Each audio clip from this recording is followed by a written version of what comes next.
লাহোরের মেঘহীন আকাশ, মাঠে ছিল প্রত্যাশার ঝলক। জয় মানেই বিশ্বকাপ নিশ্চিত, এমন সমীকরণ নিয়ে ওয়েস্ট ইন্ডিজের বিপক্ষে মাঠে নেমেছিল বাংলাদেশ নারী দল। সব ঠিকঠাক থাকলেও মলিন মুখ নিয়ে ফিরতে হয় নিগার সুলতানা জ্যোতির দলকে।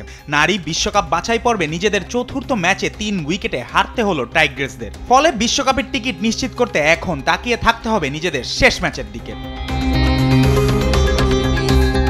টস জিতে আগে ব্যাটিংয়ে নেমে বাংলাদেশ পায় 287 রানের লড়াকু পুঁজি।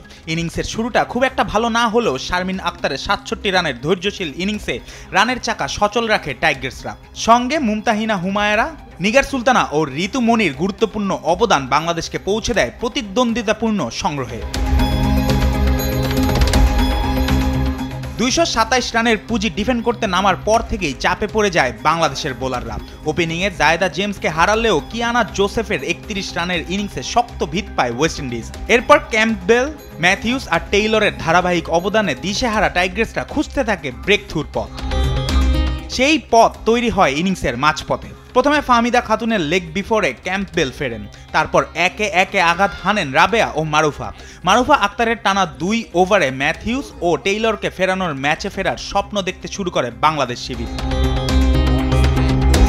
কিন্তু হেনরির 48 বলে গড়া 51 রানের অপরাজিত ইনিংসে আবারও ম্যাচের রাশ চলে যায় ক্যারিবীয়দের হাতে। শেষ দিকে 46তম ওভারেই ম্যাচ নিজেদের করে নেয় ওয়েস্ট ইন্ডিজ। এই হারের ফলে বিশ্বকাপ বাছাই 4 ম্যাচ শেষে 3 জয় ও 1 হারে পয়েন্ট টেবিলের শীর্ষস্থান ধরে রাখতে ব্যর্থ হলো টাইগ্রেসরা। জুবায়ের নূর, স্পোর্টস ডেস্ক, দেশ টিভি।